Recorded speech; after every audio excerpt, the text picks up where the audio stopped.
to welcome the people who've just joined the meeting, which is Chris and Ranga at the moment. And I will type welcome to the BCS Humberside event. I'll put that in the chat.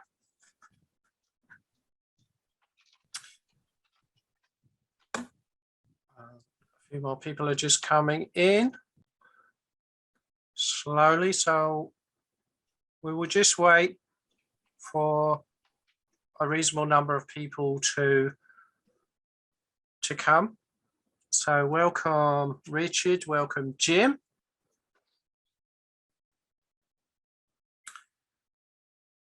And the people with video on are the BCS Humberside committee, some of them, and we're going to be a panel that's going to start a discussion about lockdown. You're welcome to turn on your cameras if you want at the beginning. Zoom can put up to 49 people on the gallery. So there's usually no shortage of screen space. If you want to say hi at the beginning. And right, well, we've got a quorum. So while we wait for other people, why don't we just do our brief AGM that I said we were going to do at the beginning. So I'm going to ask Matt if he can paste a brief agenda in the chat. That saves sharing a screen. So we've got to deal with any apologies for absence from the AGM. I haven't received any. One new message. And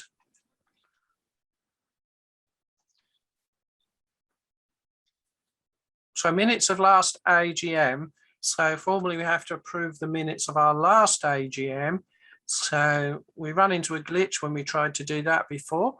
But we'll do it. I think Bryony can fix this for me. So the minutes are not very long because our last AGM wasn't very long. So basically we approved the Treasurer's report and approved the last set of minutes. We elected people to the committee and then ended, and that's what we've got to do now. So thank you, Matt. So we can go back to the agenda, and I think the next thing on the agenda is there it is actually me giving a report. So the main thing, well, we haven't done a lot since the last AGM because attendance in physical meetings kind of dropped off. So we've taken the opportunity to start with this online thing because people are used to online seminars, and use that as something we can do, and then we can blend into a mixture of online and virtual meetings so people can physically attend or virtually attend as we move forward. So I hope you find that a useful way to go. So normally we would have a treasurer's report at this point, but Neil, our treasurer, is not available. But what he said in the minutes last time still applies, is basically the branch hasn't really spent any money and much of our grant. The main thing we do with our money is a student prize at the master's stage on the University of Hull. So most of the financial activity of the Humberside branches is to award a prize. The next part of the AGM, and if you're hearing a buzzing, that's my motherboard telling me it's getting hot, by the way, with the video processing that we're doing. So I'm sorry about that if the microphone's picking that up. So we've just lost our previous secretary, that was shown on the minutes, was Nick Smith, because he's retired. So Matt McNally has agreed to take over the position as secretary. Neil Gordon is able to carry on as the treasurer. I'm able to carry on as the chair. Brian is able to carry on as the webmaster, and Paul Cave wants to deal with industrial liaison. So those are the main positions we've got on the committee. If anyone else on Humberside who's here wishes to join us on the committee, then let us know afterwards, and we can co-opt you and get you involved in the committee. So I think that's basically all we have to do. And date of next meeting, we will leave blank. So does anyone want to chip in on anything on the AGM, or shall we move on to the actual meeting that we're going to do? No. Let's move on to the actual panel meeting that we wanted to do, which was lockdown. How was it for you? So we have a plan so that it's not anarchic talk, and we amongst the committee came up with some main threads of discussion, like a mini agenda.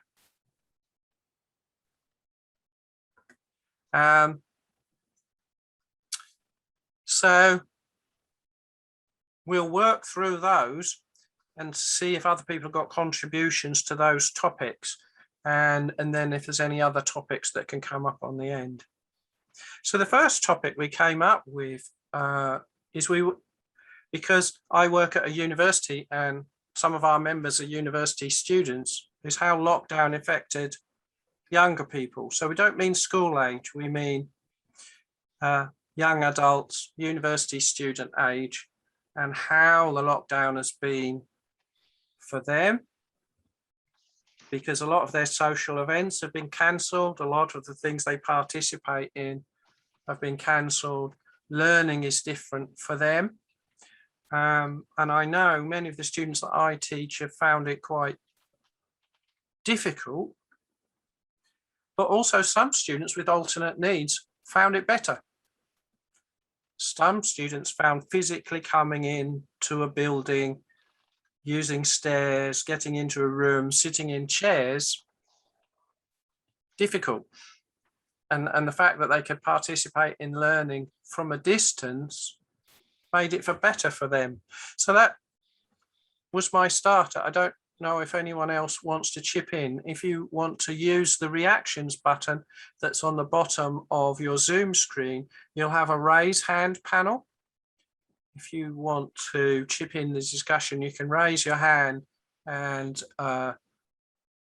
we can see on the participants screen who's raised their hand. Or I can call on people. So I happen to know Chris here is one of my students. So have you got any comments, Chris, about what's learning been like in lockdown? Yeah, so I mean, I've had the two sides of it. It's my first year, it's my foundation year at Hull. And then I've got two little tots as well. So I've had the remote learning with them and the kind of remote learning from my point of view. It's been interesting. I think coming from industry that works predominantly remotely, as in IT, I've adjusted to it quite well. My kind of previous life was as an SRE, and a lot of that stuff is done remotely, you know. Servers are in Gibraltar, Canada, you know, it doesn't matter where you are. And a lot of the training that I've done in the past, the VMware stuff, all that kind of thing, the Red Hat stuff has all been online stuff. So for me, it was kind of quite an easy transition back into education. But I think that for the kind of 18 to 25 who had just come out of school, not had that kind of experience under their belt, it's a lot more difficult. I'm part of Freeside, the open source group at Hull, and we have primarily been meeting online and things like that. And I think a lot of those kind of events where people would have normally got together and kind of met up and networked and learned and things have been very difficult. And I think labs have been very difficult as well. Obviously, I've got quite a lot of experience in the stuff that we've been doing, so I've been kind of able to kind of manage my way through. But if you didn't have that kind of past experience to call on, I think not being able to sit down in a lab with a load of people makes it very difficult.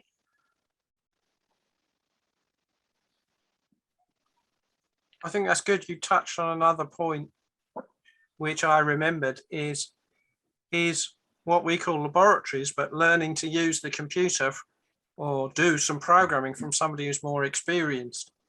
So in the past, you could have somebody come and stand next to you or look over your shoulder or sit next to you and look at your screen and go, oh, you should do it this way.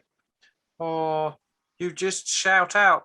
My other experiences, students are working in the lab and they just go, they shout out some expletive, oh, it's not working. And somebody will come over, or even their mate will go, what is it now? And that's a learning experience. Whereas remotely, you have to go and find somebody, connect to them, and share your screen, which is possible, but less instantaneous. But for some students, that's very good, because some of my students found they could connect to me at ridiculous o'clock. And normally we wouldn't be having a teaching event at ridiculous o'clock. But I'm sitting here on my computer like I am now this evening, and I have been for the last 15 months. I don't watch EastEnders and stuff like that. I'd much rather watch students' programs on their screens, but that's because of the job I'm in. So that's a good point, Chris.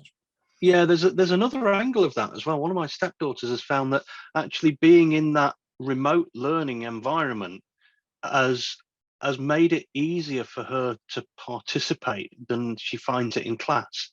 Because if you're in, she's doing her A-levels at the moment, so she's a very young person, but if you're all there in the classroom, you've got to put your hand up and say what you think about she's doing English literature, so her opinion on a book or whatever, and she finds that quite a lot more scary than just popping it into chat in Zoom, because it takes some of the personality out of that interaction. So she's actually found she's collaborated more with her teachers and with the other students in that offline way. And I think that's one of the strange things that we've seen, is how younger people, as it were, have grown up more digital native, yet have still been affected just as badly by the lack of that face-to-face ability, as you say, Brian, that ease of communication, just to be able to swear across a lab and get that instant help.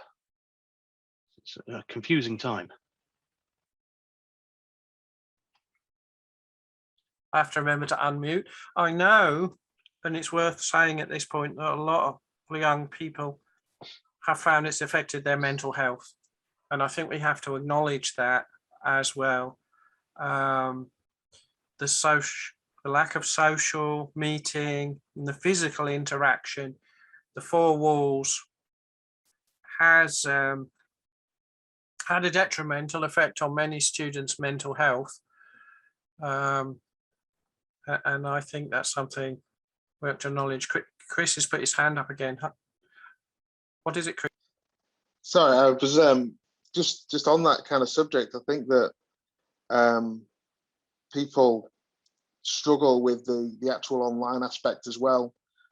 Lectures with people with their cameras on and things like that.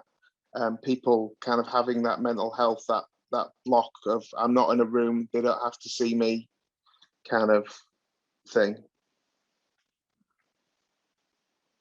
I think That's very relevant. I try to encourage my students in my class, and I've got classes in the hundreds, to put their cameras on. But they're going, well, my mate hasn't got his camera on, so I'm not going to put my camera on. So we end up that the only person with a camera on is me as the teacher. And then I'm showing a PowerPoint slide. So they're not even watching me, they're watching the PowerPoint slides. And there is that feeling of loneliness. And I've explained to them, I've talked to them, and I'm saying, well, if we all see each other, that's good. And it's worth saying a similar thing at the beginning of this meeting. When it was organized in the settings, we actually turned the participants' cameras off initially, but now we've enabled them all, so you can actually put your camera on if you wish, because a panel discussion with an audience that you can't see is difficult. And that's the same in teaching. We need to do it in our professional meetings, really. So when we have a staff meeting, yeah, we all have our cameras on because we already know each other. And we see the children in the background, and we wave at our colleagues' children because we know them too. But when you're in a bigger class, it has been more difficult. That's again a good point, Chris. So I want to move on to another topic, but I'm just going to ask some of the other participants if they've got anything to contribute about the experience of students and young people. I'll talk about school class specifically a bit later, primary school things as a separate topic. I just wanted to give other people a chance to contribute if they wanted to. Dave's raised his hand. Hi, Dave, I'll mute myself. Good evening, all. I'm conscious that a lot of you guys probably know each other, so thank you for extending the invitation. It reached as far as Guernsey in the Channel Islands, where I bid you good evening from this evening. Interested in what you're saying about the students. I'm at the other end of the spectrum where I do a lot of international consultancy. So my students tend to be C-level officers of 50 plus age range. And it's interesting what you're saying about how the younger student elements have adapted to this environment. It would appear actually far better than some of the older students on the planet. A lot of them have always had this philosophy of they need to get into a physical huddle. And the geographical constraints that they've now faced over the last 18 months, whatever, have forced them into a different way of working. And it's been interesting to see how it's actually brought up a range of challenges that you'd never normally expect. So it's nice to see how it's conflicted, or it's varying between the younger aspect and the older aspect.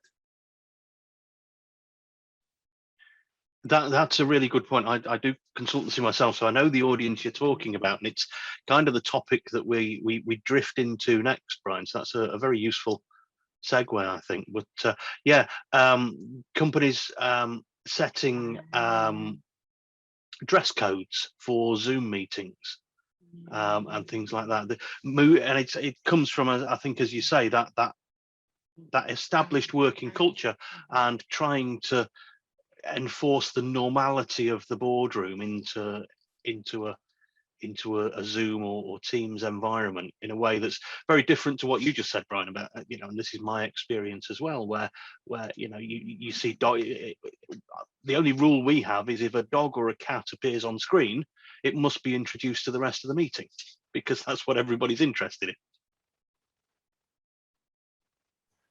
We also have a rule: you must wear trousers. Always. I just wanted to comment on what Dave said. We all know each other. No, we don't, Dave. So those who've got a BCS logo are the panel. So we do not know each other because of the committee. Paul Cave is on the panel as well, and Neil Gordon's on the panel. So yes, there's a bunch of 5 of us. Chris just happens to be a student on one of my courses, so that's just random. He's a member of the branch and just joins like everybody else. So we don't all know each other, and for many of you, I'm seeing you for the first time, if that makes it any clearer for you, Dave. And I expected people from all over the planet because people travel for work. It's not surprising that you're in the Channel Islands. Well, thank you anyway. We are, So- of course, very, very envious. It has its perks, but as a matter of interest on the subject areas we're talking, one of the problems that we face, not just during COVID, but at any time, is I live on a lump of rock that's only 25 square miles. If the fog comes in, the planes don't take off, we can't travel. And when a lot of work has to either take, or historically, had to take place physically either on the mainland or in Europe, that posed a major issue to day-to-day business life. And certainly when you have, was it Mark? Sorry, Matt, I mean, stronger glasses. You're saying about the consultancy side where clients are expecting you to visit them at their premises. And I do a lot of work in the Netherlands and things like that. But for me to attend a 2-hour meeting can take me 3 days. A day to get there, a day to bumble around Amsterdam, and a day to get back, which is not cost effective for me, but it's not cost effective for the client either. So the way we've been forced down the line of going on to online conferencing systems and things like that has actually improved our ability to do business in a much more effective manner. So if there's anything good to come out of COVID, that's the one thing I would vote and say, great, because it is one of the downsides of living in an offshore jurisdiction, that 100 miles of water between me and Southampton may as well place me on the dark side of the moon on some days. And that's our next topic, Dave. And you've I promise I have not intercepted your script. Which is how it is for us as professionals and people in the industry, how as the lockdown and remote working for us. So Dave talked about that. And I think in our meeting prep, we talked about don't need to travel. I certainly found the home life mix much easier because between work meetings, I could go in the garden and put up seeds in my greenhouse and then come back in for the next work event. So still do all my work tasks, but I actually did all my gardening tasks as well, without the commute to and from the office in between. So I found that very helpful. I found it helpful that I can contribute to childcare issues. So I could do the school run when my daughter or son-in-law weren't able to, which normally wouldn't happen if I commuted to work, because you go to the office, you stay at the office, and then you come home from the office and they say, can you? So picking them up from primary school at 3 o'clock was possible, but harder to schedule. So there's a few factors like that I found valuable. But the water cooler meeting, the random walking by, well, we've got a lounge area where we work next to a kitchen where people get coffee, and most workplaces have something like that. That random interaction with somebody to talk about something that's not worth an agendaed meeting. We tried to set up coffee break meetings using Discord, but people forgot to go. Right, they would have their coffee, but would forget to connect to the online event of having coffee. And I think, so that's my quick pre-planned summary of those things, how it was for us as a professional. So there's more professionals here, so I don't know if anyone wants to pick up another pro or con of that. I think it's been a bit of a mixture really in terms of from a management point of view, that there's quite a few benefits in terms of trying to work on complex tasks. Sometimes being able to work from home, get your head down, concentrate on what you're doing is beneficial because there's fewer distractions in terms of the day-to-day of what's going on within a business. But the other side of that is what's lost is the ability to just kind of have an awareness of what's going on around you, not so much specific things, but just if you do have people in an office environment, being able to slightly hear what's going on in a distance in terms of conversations people are having. If someone might be struggling on a task, you tend to pick up on that, a bit like what you said about the lab situation, and that's kind of been lost really with the remote working because everybody's siloed into their own areas and you've not got that kind of uniformity that you would have in the traditional office environment.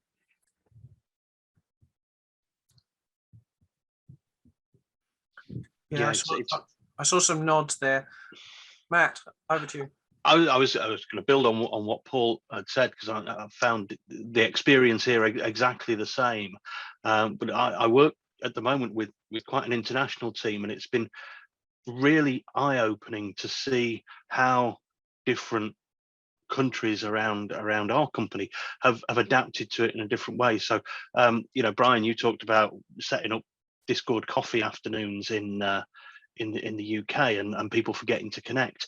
Our gang in the Netherlands, and gang is the only word for them, they always used to have drinks in the office on the third Thursday of the month, and as soon as we closed the offices, that continued. They booked the time out in their agendas. They all connected from home on Teams, and they all appeared on video with a bottle of wine or with some cocktails and with snacks, and they went hard into it, and they kept it going throughout. They have not missed a month at all.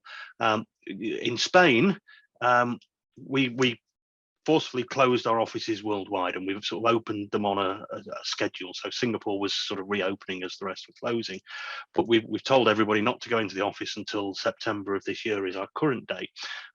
In Spain, it was only about 4 months into sort of 2020's lockdown that you just suddenly kept spotting that people in Spain had snuck into the office, because they really couldn't bear to work remotely and to not have that social interaction. So they went under the radar in that lovely anarchic way that they stereotypically do, and were sneaking back into the office, and they'd got little rotas arranged for themselves and things like that.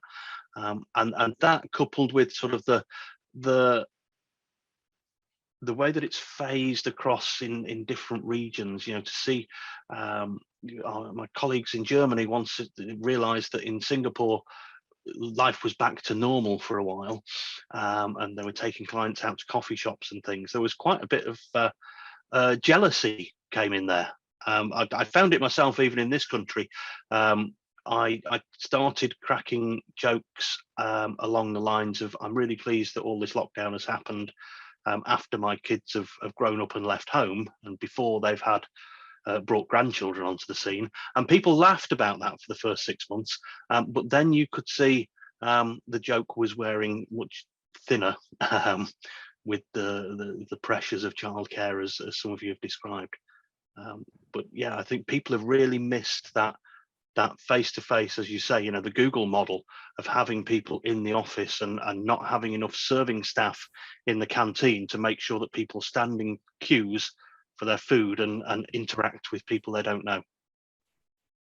I think, as you mentioned, Matt, it's also it's made people, in terms of business leaders, really kind of put things under the microscope in terms of other reasons that people are going to the office, and with it being under control in certain situations. We've had customers who've realised that they've got someone going to the office once a week to print things out and to pick up paperwork and to take them back again, and they're suddenly thinking, why are we doing this? We could be doing this on a cooperation spreadsheet online and those kind of things. And the same with telephony. There's a lot of companies that, even if they've invested in their IT, the phone system tended to be a bit of an afterthought, and it could be something that they perhaps got a system from 20 years ago, and they struggle to divert calls out to people working from home, and they've got somebody just going in the office to send calls out to people, and it's really kind of put those bits on the fringe of the core IT under the microscope, really, which is a good thing, really. That's a good point, Paul. My employer actually has upgraded their phone system. They did it well before lockdown happened, and I can make calls and answer calls from my office extension from a laptop with that headset. And in fact, I've got a separate laptop by the side of me that I just use for phone calling. In fact, it's connected to 2 different phone systems. Both apps are running at the same time, which they never would have rolled out to such a large degree had lockdown not happened. So now employees traveling wherever they are, even on the train, can make a phone call from their office. And so I still call from my office, because it's important that people get my office number, not my home number, not my mobile number. And I wouldn't have thought of mentioning that unless you said it, Paul, but that's important. I just want to give a silly anecdote, Matt, about international stuff. Matt reminded me of something. I was part of a project team, we're talking about a long time ago, so it's obvious I've been working in this environment for a long time. So I was in a project team in Massachusetts, around about 1985, and we made a major product. And our project team agreed to meet up for drinks every Christmas. And they've met up every Christmas since then. But flying to Massachusetts to go to a pub to have a beer for one evening was quite extravagant. So I didn't go very often. But last Christmas, we were all able to be there in a virtual pub, and we all got our drinks, and we had a team get together. So some computer project teams are very long-lived, and they were shocked to see me because they hadn't seen me for a very long time, but they recognized me and remember what my role in the team was. So there's some good side effects. That was really nice, but it's a bit of serendipity, really. So any more for any more? So we've gone through the notes that the panel thought of. Hi, Brian. Can you hear me? Yes, Richard, go ahead. Yeah, hi. So I think from my perspective, I thought that lockdown certainly from a health perspective brought benefits. I work in Leeds and had quite a commute in every day, commute home, getting up early, dropping kids off at school, walking dogs. So I was literally getting up at 5:30, 6 o'clock in the morning, not getting back from work till 7, half 7 at night, and it used to take its toll. And I basically found that since I've been into lockdown and been able to work from home, that aspect of my life's gone away. So I think from a health perspective, just been to get more an additional hour's sleep's been a big impact, as small as it seems. That's definitely helped. I think also from a productivity point of view, lots of my colleagues had long commutes. They got some people who who live in Newcastle were commuting daily to Leeds, so losing roughly 4 hours a day commuting. Getting that time back's been fantastic. Made a hell of a difference. And I think also just the whole flexibility piece. I think the ability to schedule meetings and so on, different times. Even when you walk, I've walked the dog and been on on meetings, and you obviously you wouldn't ever be able to do something like that. So it's been absolutely great in that respect. I think some of the negatives, I think a lot of it so I'm a senior test manager, and so I spend a lot of my time accosting the devs and people trying to get answers, and the fact that I can't just walk around and see people and use the network, flex the network. I found that to be impacting, and obviously over the last 18 months new people have come in, so my network, it feels like it's shrunk. The people that I knew really well that I could just go and speak to seems to have decreased. So I think that's certainly been a negative from my perspective. And then also I think the lack of human interaction as well. That's definitely, lots of my colleagues, I've spoken to them, that's really impacted them. And some people have had some pretty low moments over the last 18 months when I've spoken to them. You can just sense how low they were, and that was unnatural for their characters. In the office they were generally quite vibrant individuals. So yeah, it's definitely had its ups and downs. I think that's last point you made, Richard, relates to what I said about the students finding it difficult. There are people in our work who found it difficult, and sometimes it's confidential, what happens to them. But some staff have retired who might not have retired had we not gone into lockdown. Because coming into the office and doing what they did in their office was something they were familiar with, and it's changed to something different that they didn't want to do. And that's worth acknowledging too. Yeah, Some people agreed. haven't got that luxury. And people say that to me because I've got that luxury. If I don't want to do it, I can retire. But I do want to do it. So I'm still here doing it. And as you heard from my earlier anecdote, I've been doing it a long time. But some people thought they prefer the comfy chair. I think all of us have reevaluated to a greater or lesser degree what our goals and intentions are in life and what we want from a career, from many things. Very, very good point. Yeah. And I'm glad that you found the health benefit. I've found the other side, in as much as I used to run to try and keep fit, and with not being able to run with other people at parkrun, coupled with sitting at home, which I have done for many years. I've been a home worker, but I don't know, just something about the easy availability of snacks over the last 15 months has.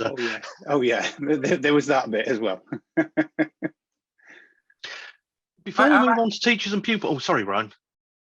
Sorry, I didn't mean to interrupt. I'm eating I- less snacks.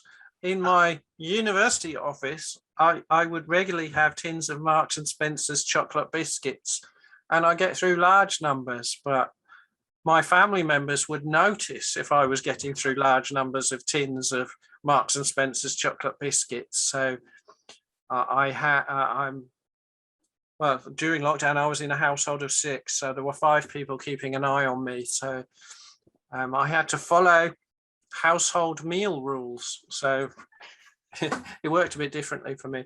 Now, I wanted to follow up one thing that Matt said. It just reminded me of something. Meeting people you don't normally meet in the cafeteria. I hadn't thought about it till you mentioned it. People outside my computing, I teach computing in the computer science department, I don't meet. I might meet a few in a union meeting or some extra event like that. But colleagues teaching different subjects in totally different areas of the institution, which is the same in a company, different areas of the business, sometimes you only come across those in a cafeteria or some other area of an office or a large organization, and talk to them in the queue or sit next to them on the table. So I've been at the university a very long time, and I know people in almost every subject and discipline and administration, and I just chat to them and you know what's going on. I only know what's going on by the official bulletins and announcements for the last 15 months. No, no scuttlebutt to hear, which is an interesting phenomenon that's also worth noting. So I thought we'd got to the end of the professional things, but we've done quite well. Can I just ask everybody one other question? This is partly with from what Paul said earlier, but also sort of came out from a few things that were said. I think there was a bit at the start when suddenly, you know, in the UK, 23rd of March last year, I think organisations' preparedness for something like this had a big difference in the impact. And I wonder, sort of, I've described it as being like Y2K in reverse. In the IT industry, in the run up to Y2K, we had lots of projects going on to avert a disaster, and did so very successfully, and it was then held to be a bit of a damp squib, and why did we bother, which obviously within the industry we know why. But this was kind of the opposite, where when all of a sudden everybody had to go home, if your organization wasn't ready for that, you had a lot of work to do very quickly. And I just wondered how much that resonates with everybody else on the call. Lots of nodding heads. Right, good. Absolutely. I mean, it was a huge challenge for my organisation, just purely through working for a number of different businesses of various sizes, and the preparedness of the businesses was based sometimes on the size of the business, but sometimes not. It come down to having to move quite quickly in terms of trying to find what was important for each of those businesses to keep them going, because access to certain information, certain tools was needed, whereas others weren't as essential. And it was mixing they had a mixture in terms of the technology of more modern systems that have been put in, which transition into working from home was quite easy with, but the more legacy systems, sometimes they had certain systems which had been almost deliberately isolated from the internet just due to age, and being able to access those remotely was a challenge for them. So trying to find workarounds for things like that. And we had some organizations literally allowing people to take work desktops home rather than laptops because they had no alternative, or they didn't have a machine they could make use of. So it was a bit of a flexible approach, and had to move pretty quickly. But everybody pulled together, and I think it's helped overall to probably enhance the kind of perception of some of the expense on IT that certain businesses, particularly the small ones, see, because sometimes it was seen as, oh, we have to pay for this, we have to pay for that, and suddenly when that becomes, we need this to operate, it's quite an eye opener, and good really, because it makes them value that further. Yes, we sold a lot of PBX upgrades in a very short period of time to local authorities, health trusts, and the like, who had been avoiding that VoIP upgrade capability for many years. Yeah. Is it particular? Sorry, Oh, go ahead, Dave. I was just going to say this is a particular area of interest for me, because the area that I work in is business continuity. So the general mission of trying to get companies prepared for whatever may befall them is something that historically has always been a major hurdle, because nobody wants to talk about insurance because it's a cost that hopefully you get no benefit from. And a lot of companies saw business continuity in the same way. Where I'm based it's a finance centre, and a lot of the organisations that we work with have to have a minimum accreditation in order to hold their banking licence. And it's been interesting to see how different organisations, some are prepared to go gold standard, some are prepared to go silver, some are just really wanting to scrape the bare bones just to get that tick in the box. And what was interesting from our perspective, and I think Paul might have mentioned about people physically taking desktops home, is that as we've seen organisations consolidate their headcounts within the islands, business property has become available, and therefore there's been a big trend into selling business continuity sites. And I don't know what the costs are like with you guys over there, but for anyone who's involved in it, over here they charge around about £750 a year per contested seat on a 3-to-1 ratio, or £1,200 on a dedicated seat. And companies seem very happy to be outlaying that kind of money when we said to them, yes, but that's every year. If you were to spend that on your staff, buy them a laptop, a couple of screens and a mobile, and get them a decent broadband connection, you avoid the risk of what we were then classifying as the 9/11 scenario, where you're putting all of your expensive brains in one central location. And sadly, we saw companies like Cantor Fitzgerald in New York be wiped off the spectrum because of what happened on 9/11. So as opposed to putting all of your assets in one place, let's start looking at a bit of diversity, spread it around. And everyone was very reticent, thinking that nothing would ever come that would actually require everybody to be in individual silos. How that's changed in the last 18 months, where everybody's working from home, and now everybody's kind of saying, oh yeah, I wish we banged that drum a bit harder, because we would have been far more prepared. And exactly what, so if it wasn't Paul, I apologize, and I'm crediting you incorrectly, but the whole thing about people were engaging men in white coats to just wander around these stores, taking out desktops and chucking them in the back of a van to take them out to the workforce. Fortunately, in 25 square miles, that's not too hard. But if you were spread across London trying to distribute all of that kit to all of your staff, you'd have a mammoth task. And so for me, it's been very interesting to see how what we've been saying for a long time is now coming to fruition, and it has changed the thought process of a lot of in-house BC management staff.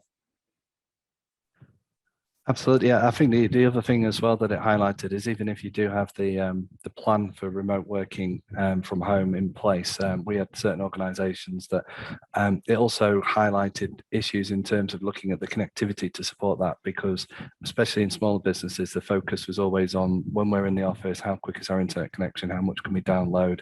They didn't think too much about the traffic going the other way, and sometimes certain businesses would have connections that probably aren't much more in terms of strength than what you would have at home. And Exactly, in that yeah. situation, you've suddenly got 50 people working from home. You've not got the bandwidth there on the upstream to do that. And then They we suddenly have a find lot of that. ADSL doesn't work the other way around. Absolutely. And synchronous lines are quite expensive and they take a few weeks to get in. So yeah, absolutely. The other thing we found is that people were under licensed. You know, they were saying that they had Citrix farms and everything else all lined up. And you know, well, if the worst hits, we can always get a license within 24 hours. But the licensing service was so inundated with these requests that you couldn't just pick up another 50 or 100 Citrix desktop licenses at the drop of a hat. And that started causing a backlog. The other interesting thing was that even for those people that had been provided with laptops, it was the usual thing. Oh, well, I don't take it home on a Friday. I'm going to the pub, I might drop it. Or the favorite one is you've got your laptop, you've got your payment card, you know, for authorizing bank payments or whatever. Where's your pin sheet that you need? Oh, that's in my desk drawer. That's securely in my diary. What use is that? So, you know, it's all very well having all the nice glistening stuff on your desktop and the nice shiny laptop and the new iPad that you unwrap with great vigor and everything else. But it's the micro detail of PIN numbers and security keys and things like that that actually cause more of a stumbling block, because I think there's more frustration behind it, because they'd like to think that they'd thought of everything, and it was the nitty gritty stuff that actually fell and stopped the train rolling, kind of thing. Darren's had his hand up for a few minutes. Right. Did you have a contribution, Darren? Yeah, sure. Everyone can hear me okay, yeah? Yeah. Yeah, well, hi everyone, my name's Darren. I'm BCS member. I'm also the chair of the current IRMA specialist group as well. In my professional role, I'm Assistant Director of SWAP Internal Audit Services, head up the ICT digital and cyber audit function there, and something we're undertaking at the moment. And that's why I was really interested in coming along today. We're doing what's called remote working framework risk assessments. Now, we specifically do work for local authorities, police authorities, third sector, charity, etc. And I really want to pick up really on what Dave said, because what we are finding is that with effect from March 2020, most of these public sector organizations went into a disaster recovery situation.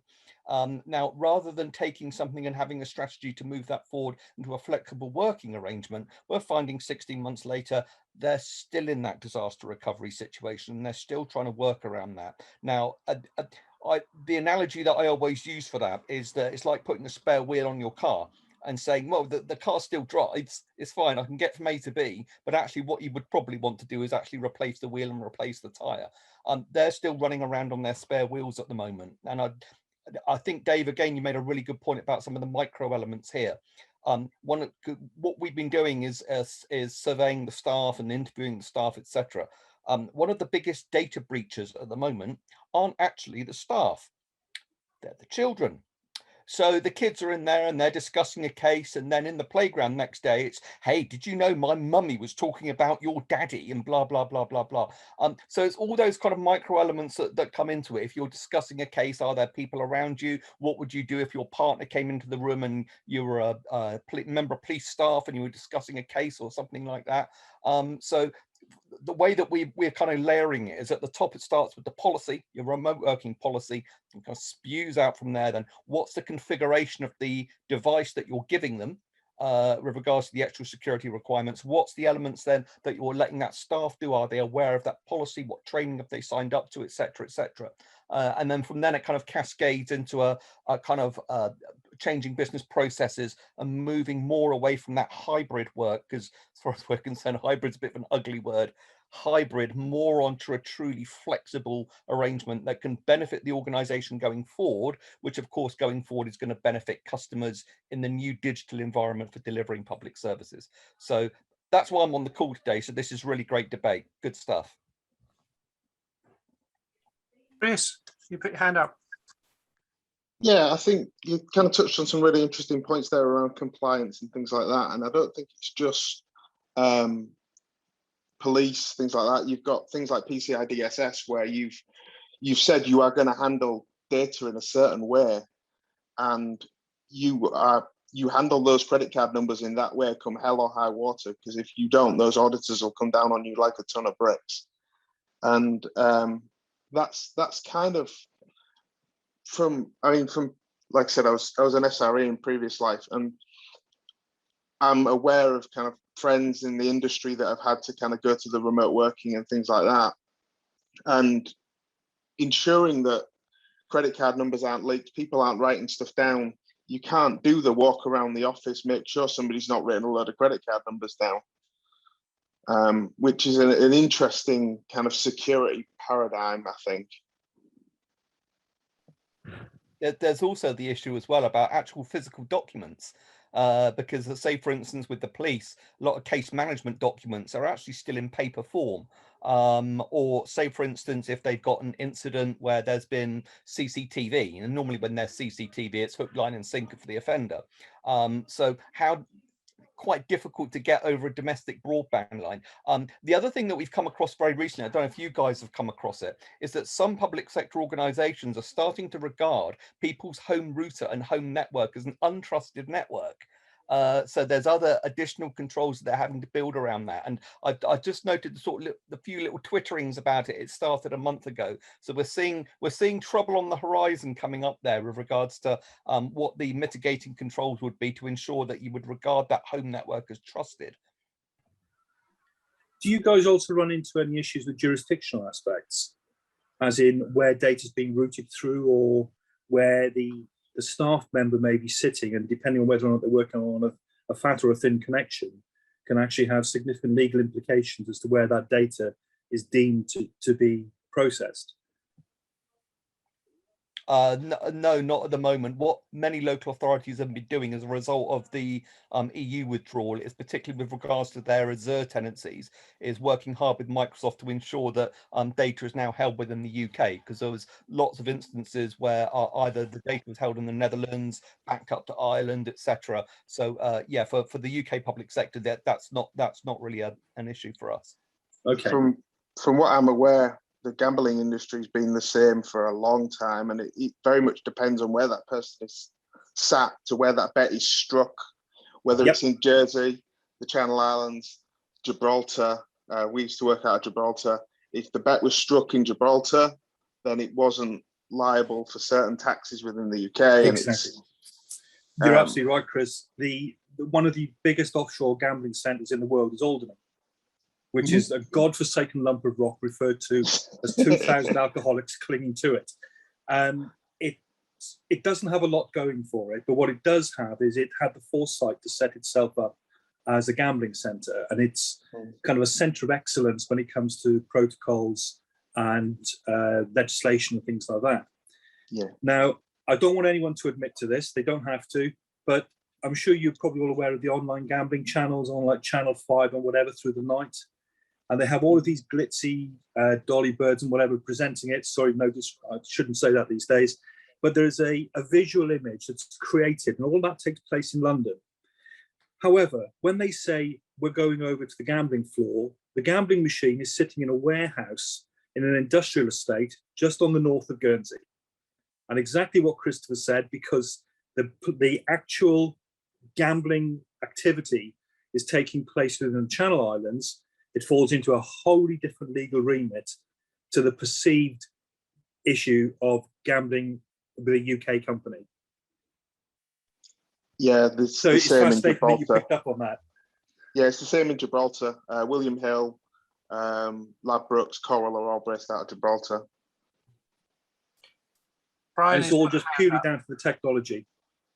Yeah. Bryony.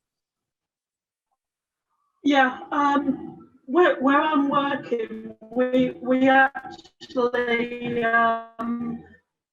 monitor what websites are using, are being productive when working remotely.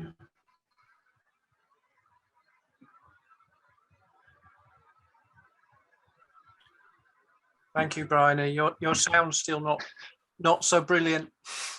I think what Bryony was saying was that you monitor everything that's being done during working hours, sites that are being visited during working hours to keep a monitor of productivity, which sort of sits into that same thing of knowing what's going on, like with PCI DSS, and yeah, untrusted home networks. There's very different approaches taken in different places. I was going to touch on these same areas, sort of what I experienced working from my employer as well, just as comparison.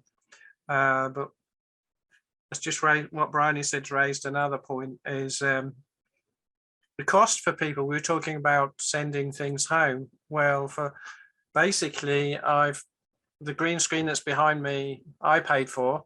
The video lights are illuminating it, I paid for. And these things aren't considered essential business expenses by my employer, but I can't do professional classes to hundreds of people really without that quality. And I had to upgrade to fiber. So I was on copper, which worked very well, because I'm in Kingston Communications in Hull. It works quite well. I'm now on KC Fibre, where those of you in Hull will know, we have fibre to the premises in Hull from Kingston Communications. So I think I'm on 80 meg fibre, but I can go up to 900 meg on a Kingston Communication fibre if I wanted for my one computer. And I've had to upgrade at my expense. But I wanted to touch on the experience of our students. We do have digital deprivation in Hull, which I'm going to get to when we talk about schools. I was going to talk about schools as the next topic, but I'll just finish talking about employees. So computer science in the University of Hull, all of our colleagues are professional computer scientists, and our computing equipment at home is probably as good or better than our employer provides in the office, mainly because we do gaming and things. So behind my curtain, there's quite a lot. I probably have 12 systems in this one room I'm sitting in. And when we switched into lockdown, it really wasn't so much of a problem for us and most of our students, because most of the material is available on a virtual learning environment, a specialized website, all their coursework, all their assignments, all their PowerPoint slides. We record our lectures when they physically take place, because some people are sick and can't come. Sometimes the sickness is a hangover, but anyway, they can record the lecture if they don't watch the recording, if they don't come. So for us to provide them with recordings was normal. For them to watch recordings was normal. For them to connect remotely to get the work material was normal. And we all had the equipment. That worked pretty well, except for this kind of thing. So the employer went through all kinds of things. I think we had 5 different meeting video conferencing software packages that they bought. We tried, we rejected, we bought, we tried, rejected. We were able in computer science to roll out Discord really quickly, because most students are gamers. They have Discord already. We just created a Discord server. We were up in less than a day. And then eventually the employer transitioned to Microsoft Teams. But it wasn't instant, the transition to Microsoft Teams. But for us as computer people, it was not an issue. And I have these half a dozen different video conferencing packages on my desktop now. The issue about trustworthiness and security, some things that Darren mentioned, is an issue for us. More and more things have gone to 2-factor authentication. Some things are only visible through the VPN and 2-factor authentication. And it's now getting to the point that paranoia is such that they're probably going to cut me off from the VPN because they think the equipment on my private network is not secure enough for them. So, because I've got a lot of equipment here. But then that's probably true for most of my colleagues as computer professionals. The people that run the IT systems want us to have a centrally managed device on which we cannot be admin, where they install the apps, where they control the firewall properties, where they control the login. And that's not what we're running at. So that is going to be an issue. I don't have house room for the multiple monitors that I have on my desktop in my work office. And I'm not going to bring my office, well, my big Mac with multiple retina screens home. It's too big. So I think that touches on some of the things that Dave and Darren were talking about. Something else that we talked about was confidentially leaking through children. Yeah, I have to deal with pastoral care. I have students who are distressed. I have students going through a mental health episode. I have students undergoing bereavement, and I need to talk to them. But there's other people in the house, and these things can't leak. And it's the same for health professionals, for the police, for social workers. That's a bit of a problem. So the security, the trustworthiness of my equipment, there are a lot of those. So in the past, these things would happen in my office. I could have a closed door meeting. We could talk about confidential things. Most people's houses don't always have locked doors. And if they have locked doors, they're not as soundproofed as work offices are. So I just wanted to sort of reflect on those. I agree with them. Anything else on professional? Because one of our other topics, I'm looking at the time, we've got about half an hour left, is young children, primary schools, and some of their experiences. So if you don't mind, I'll move to that on the agenda, and I'll say I shared house with my grandchildren, and so I participated in homeschooling, so I know what that's like. And I found 7-year-olds, 10-year-olds took to a lot of the online teaching like ducks to water. They had no problem. They had no problem talking to the student. They had no trouble putting their hand up, chatting to people. They did have trouble working through the paper worksheets when there was no teacher, when mummy and daddy were the teacher. And we certainly get, no, we don't do division like that anymore, Grandpa. So numbers are different now. So there was a little bit of that, which is everyone's experience. But the downside for them was they wanted to talk to their friend that they sit next to on their work table. And they're not allowed to because of the aspects that Darren touched on, is they're not allowed to video the children, and the school can't share the contact details.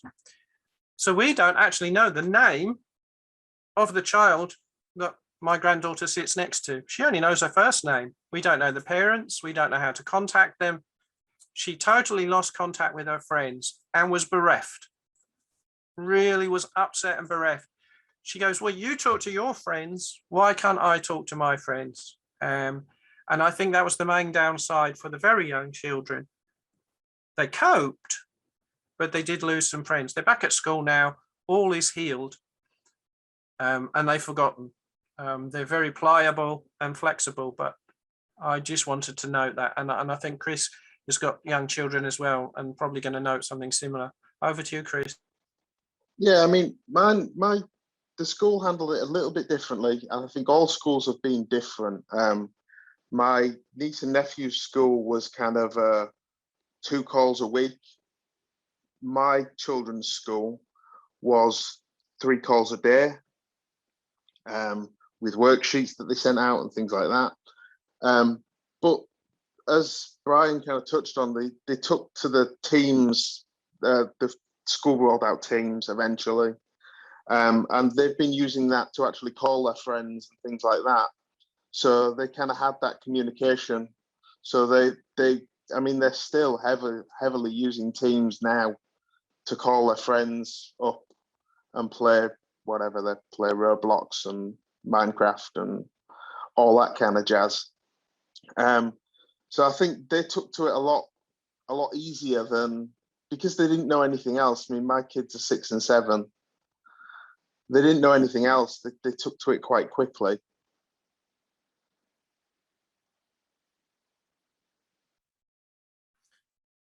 Thanks, Chris. Has anyone else got some comment on the experiences of the younger generation? I mean, Chris mentioned just he mentioned then the sort of inconsistency between different schools, and that's something that we saw. And even within a school, we've just had an example over the last couple of days. My younger stepdaughter, the entire year's off at the moment because of isolation, and they've done their GCSE mocks. So the German teacher happily went on a Teams meeting and said, you know, what everybody's grade was in their mocks and discussed it, but the maths teacher refused to, because they said that, you know, the grade that you had was personal information that we can't share with everybody else in the class. And that inconsistency even within a school shows how much things are developing on the hoof, as it were.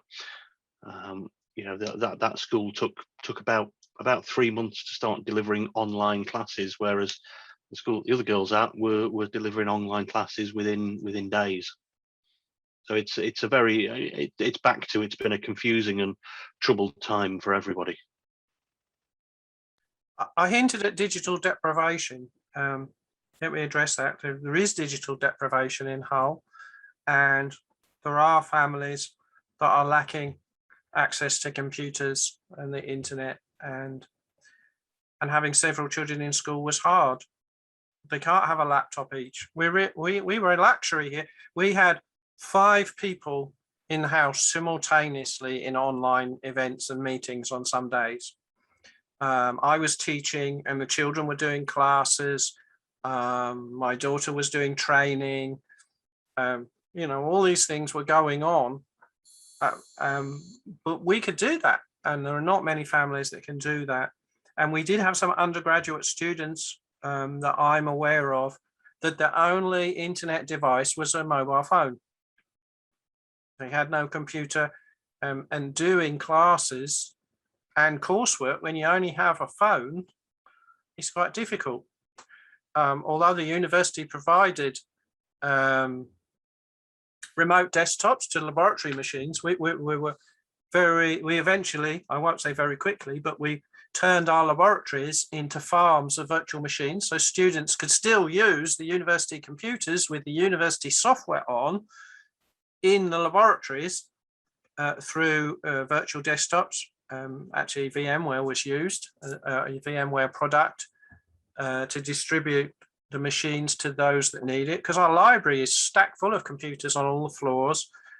A good resource, but having, you know, a remote desktop from your little phone doesn't really work very well, and you haven't got a keyboard. And the university offered some, but they would have to come on campus to get it. And sometimes they don't live nearby, and sometimes they don't have transport to come and get it, or transport to carry it.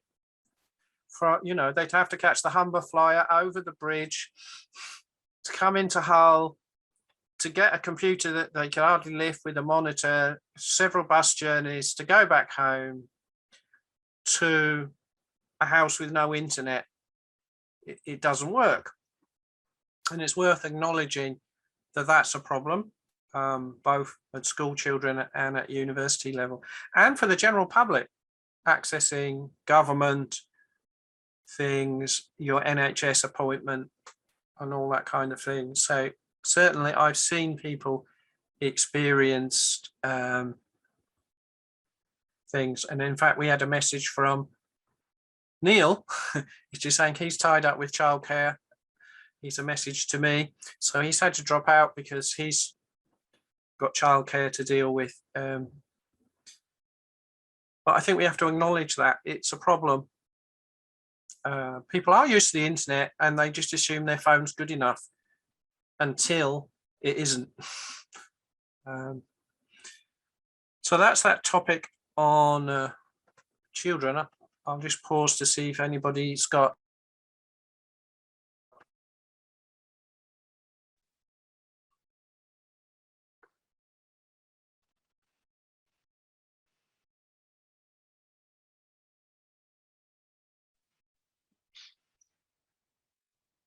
Sorry, if we're still on the children's subject, interesting what people's views are, because one of the things that some of the local parents here seem to not kick off about in the early stages, but there was this concern about, how should children be expected to learn from home and everything else. And what they rapidly found is that within 2 or 3 days, these kids were faster on Teams than I am, and I've been using it for 2 years. So moving forward, they have inadvertently picked up the skill of collaborative working online as a byproduct of this. And hopefully that's something that will set them in a good stead for the rest of their working careers, because God forbid that we're in this situation for much longer. But I think the world has changed in such a way that they will look to use online technology wherever possible. And these kids are growing up with it in their blood, whereas us old fuddy-duddies are having to learn and adapt to it. I just wish sometimes that they would promote that as a benefit of what these kids have put up with. I think it's a massive benefit that they wouldn't otherwise necessarily have had the opportunity or been forced into learning, but they will certainly benefit from it. Dave, I'm beginning to think that somebody's shown you a copy of the agenda we had for this panel discussion. I'm not a hacker, I promise. But I will concur with that. One of my grandchildren was always able to find an animated GIF or an illustration of whatever they were talking about and drop it in the conversation. It was normal for her. Well, it always used to be, if you wanted to know how to use your video recorder, you asked your 3-year-old. It's now almost becoming the same way. You want to know how to get collaborative working running, just find somebody who's roughly 10 and let them go for a day and you're sorted. Yep. Yep, it's getting like that. Is there an additional risk? Because I was on something with the BCS on the digital divide a few months ago, and they're saying we're going to give away laptops to kids, etc., etc. What we've just mentioned there, is there a risk that kids are going to get de-skilled away from laptops because the way that they consume services is generally via a phone or via a tablet, via an Xbox? My son communicates. He's almost on his Xbox every night, communicating with his friends. Everything that he consumes, say for instance Netflix, etc., that's all done via the Xbox. And what was it I was going to? Oh, he needed his car insurance renewed, and I said, "Oh, I'll look up the laptop then. I'll get some quotes for you." He goes, "What are you going to use the laptop for? You dinosaur? We're going to use a laptop for my car insurance renewal." So I just worry a little bit with regards to the de-skilling element from kids going through with regards to seeing laptops as a kind of bit of a dinosaur piece. Is there any way, do you think, that we can install the value of that going back in, taking again on your point there, Dave, that something like that is going to be a business tool for them later, perhaps addressing some of that element with regards to that digital divide? What fascinated me was, sorry, go ahead, Brian. I'm doing a lot of talking here. Well, so have I, because I'm in the chair. But I was just going to say, my granddaughter does see a need for a laptop when she's programming. So I have a grandchild that started in Scratch and has moved on to Python, which doesn't work very well on the phone, but phones are good for everything else. So as they move through their digital education, laptops and then desktops will have their place. But that's kind of what happened to us. I've been a professional computer scientist since 1970, so I've seen it go through a lot of evolutions. And yeah, you start off with one technology and you move through them. I don't see that as an issue. It's only if they get stuck with only the phone, it might be a problem. But I actually have a Bluetooth keyboard and a Bluetooth screen, and I can actually compile and run code on my Android. I've got GCC compiler on my Android, but it's not normally how I work. But there is an element that technology. Oh, sorry, Richard. Yeah, no, I was going to say, I think digital literacy nowadays, I think, you know, my kids are 15 and 18, so I've watched them sort of develop their skills, and they just have this ability. So I bought them Chromebooks initially, and they really got into it, understood everything they needed to have to do on Chromebooks. Then they moved to Windows 10, and then my eldest absolutely beat my door down until I finally bought her a Mac. As an old Unix system administrator, I really didn't want to do that, but I capitulated in the end and got one for her. But then within the space of, I don't know, 3 months, she knew everything, knew all the shortcuts and everything. So I think kids today, you know, they're immensely well equipped and very, very literate when it comes to digital technology, and I think they do have the ability to you know, move from one platform to another, Darren. So I guess I'm less worried about it. I think that they are building the skills up as they go along.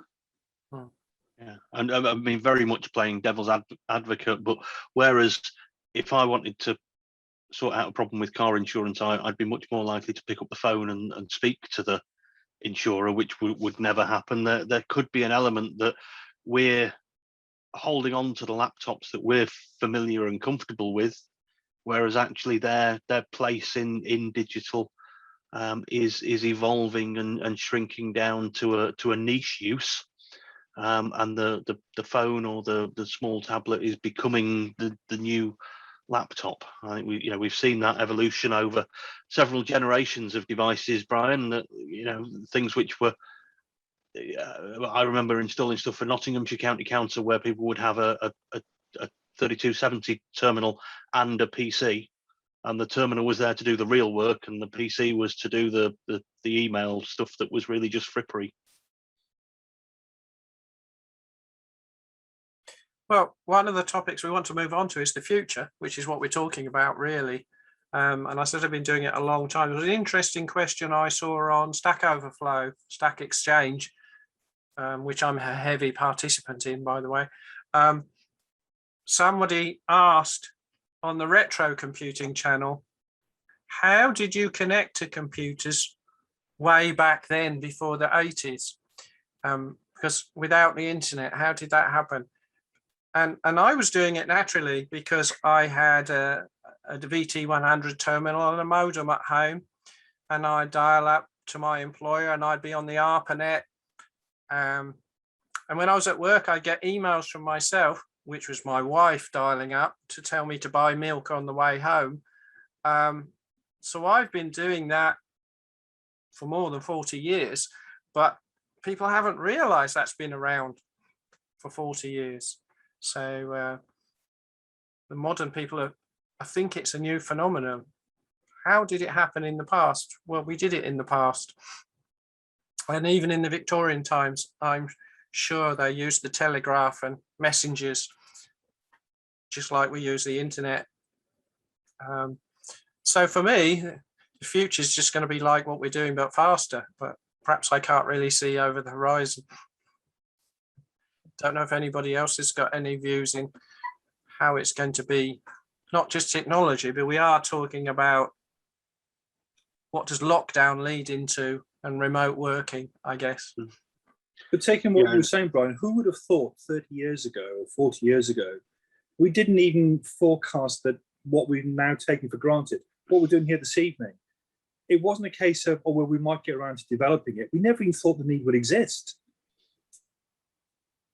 I don't know, I have a different view. I mean, I was seeing British Telecom Martlesham Heath video on mobile phones really early. You just couldn't buy them. You had to go to BT to watch it. So well, if it makes you help reminisce at all, I can't show you the video, but sitting alongside me here is a Racal Milgo Maxam 4 modem that runs a 2400 board. And that used to be our connection from here to a Unix server in the UK. Unfortunately, the person who built the desk thought he'd be clever and actually built it into the desk. So even though everything else has improved, the modem is still stuck in the desk. But that's 30 years ago. And every day it sits there as a legacy reminder of just how slow things used to be. Even over a much shorter time frame, though. I mean, 10 years ago, less than 10 years ago, 8 years ago, I was on a project. I was working at Accenture, and on that project we used video calling. We used video meetings, much like this one, because we were so distributed, and we had those fancy Microsoft stalks in the middle of the thing, and we got really used to video calls. And we never did audio calls. We did video calls, we did video meetings, we video conferenced everything. And I remember thinking at the time, this is, I get video conferencing now. I get the improvement in being able to see who you're talking to.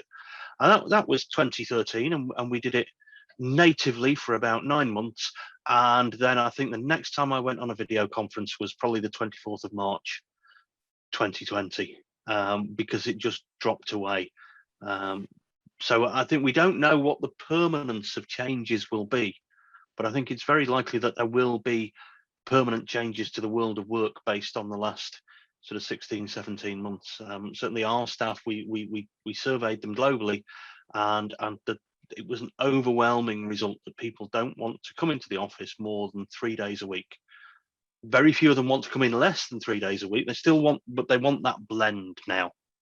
And I think that will stay with us for a very long time.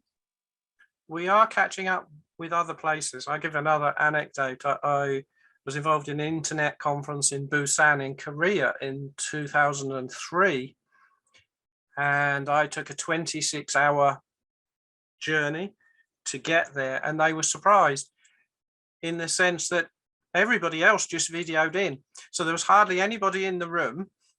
The speakers just came up on the big screen. They just connected in over the net, gave their conference presentation, and everybody else watched it from all over the world. And there was me and a few local Korean students at this international conference with thousands of delegates.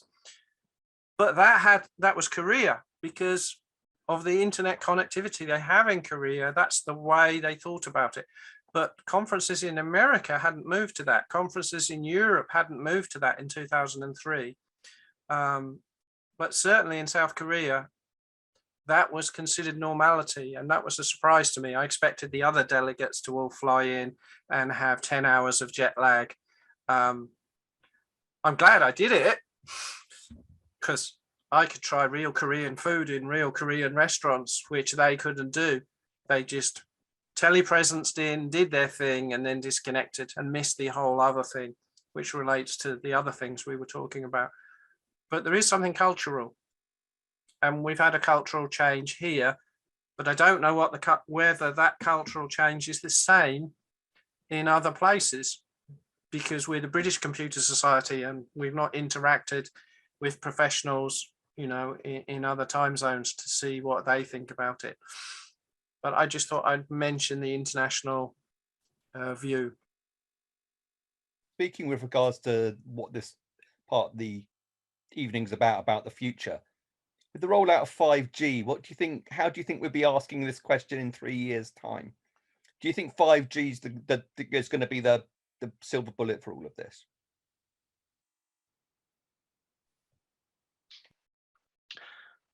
I think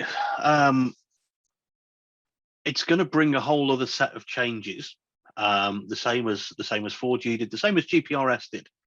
I remember sitting on the train to London and being able, with GPRS, I could update my emails every time we stopped at a station because it didn't work while it was moving. So there will be a set of changes from 5G in terms of that enabling more hypermobility. Some of that will come in, like some of the stuff we talked about earlier about the problem of global travel. We talked about it in the context of the gambling industry, but there's also big tax implications. 5G will extend that. We've had examples, it was pre-Brexit and it's worse now, of people deciding, I work from home, so I'm going to move my home from the UK to France or to Spain. And then all of a sudden, the fact that you're sat in France, whether you're on a thick client or a thin client, you're generating revenue in France, and they want some of that tax, even if you're being paid in the UK for it. So 5G will bring another shift.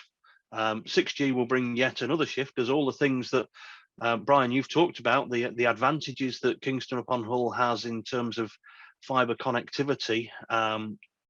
BT and Openreach's massive investments in trying to roll out fibre to the premise or fibre to the cabinet across the rest of the UK.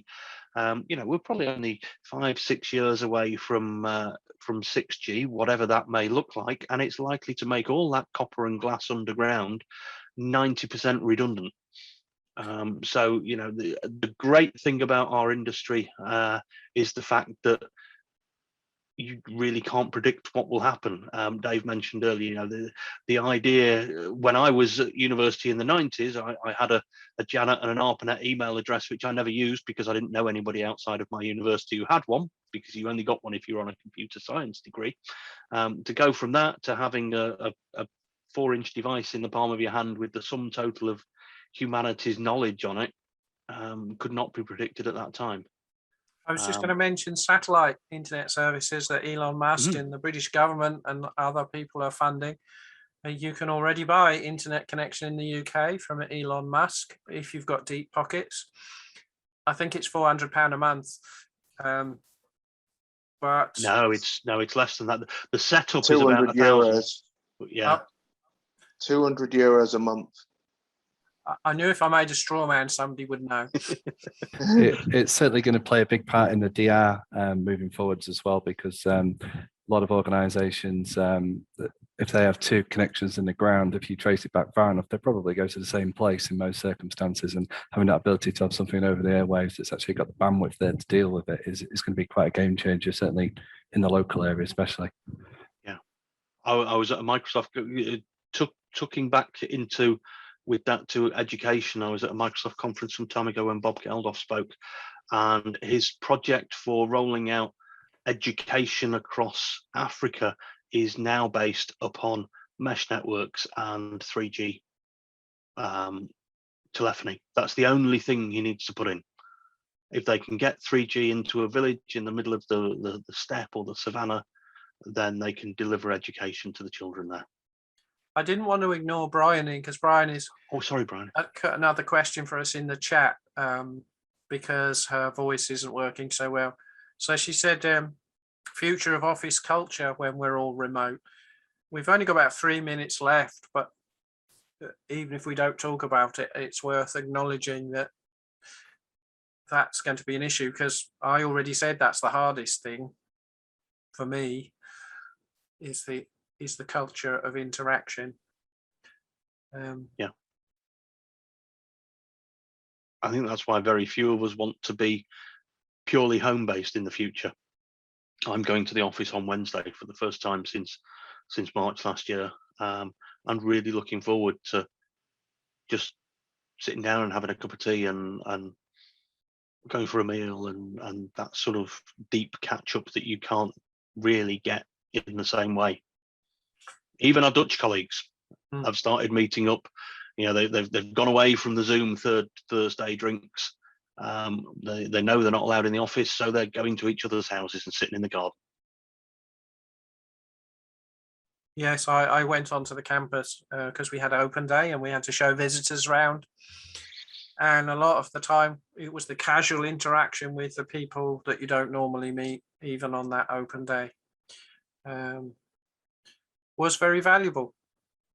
Well, I'm conscious of time. It's 20:58 and I don't want to overrun. Does anyone have any last words they sort of want to get in the last couple of minutes at all? No? No. Can I just say thank you for a thoroughly enthralling 90 minutes. It's really nice to have such a new group of chats. Different area of the world that I wasn't aware of, so the infrastructure benefits that you guys have around Kingston and Hull and things like that. So I'm going to go away and do a little bit of research as to what this magical fibre network you've got is, because I'm sounding a little jealous down here. But thank you all for a really good evening.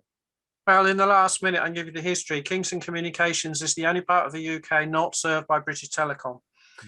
And it always has been, because the way British Telecom was formed was by the individual cities and municipalities like London and Birmingham, Manchester, councils setting up a phone system. Then they were all merged into the post office, for post Right. office telephones, but Hull refused to sell its council-owned phone system. And we've had a council-owned phone system until Margaret Thatcher's government felt that Labour council should not own multi-million pound companies and forced its liquidation, but it stayed independent as Kingston Communications and has been allowed to offer services worldwide. So Fascinating. Thank you. And you got funny colour phone boxes as well. yes, they're white, cream. And the Yeah. reason for that was just like BT's red, because that's the only paint colour they had left. In Hull, they're cream because that's the only paint colour they had left in the depot. So We've got yellow, if that's any consolation. yeah, so it's a pretty unique place for communications, and we get experimented on government policy. So if they want to try out a rollout of technology, sometimes happens in Hull. Oh, brilliant. Okay, It's thank you for that. it's kind of the opposite, Dave. I don't know what Guernsey Telecom is like, but Hull's communications company is kind of the opposite of Jersey Telecom in terms of a non-BT telecoms provider. Yeah, Guernsey Telecoms was the company. It got bought out by Cable and Wireless 20 years ago. So a bit like what you're saying up there, because we're a small area, we've been used as a bit of a test bed for all kinds of things like broadband, 3G, 4G, because having a physical boundary of the island, you can't go too far out. So it's quite easy to define what your operational area is. So in that respect, I guess we're quite similar. But in other respects, we're in the dark ages. Yeah. So we're talking about. I've got to make a move, I'm afraid. But it's been a great debate, and thank you for catching up, Brian. Thank you for giving us the opportunity to be here today. Thank you. Thank you. Yes, I'm just winding up, Darren. Thanks. So, see you. So I was just going to respond to what Dave said, but I've forgotten what it was, so it doesn't matter about Casey. So, I might declare an interest. I'm a shareholder, and most residents of Hull are a shareholder. So when the government forced its sale, people just bought it. So most Hull residents are shareholders of their phone company. Vested interests is always a good thing. So there's Wow. a very large number of small shareholders, and we've not sold it to make a killing like BT shareholders did, because anyway, we're off topic and Darren had to go, and I thank you all for coming.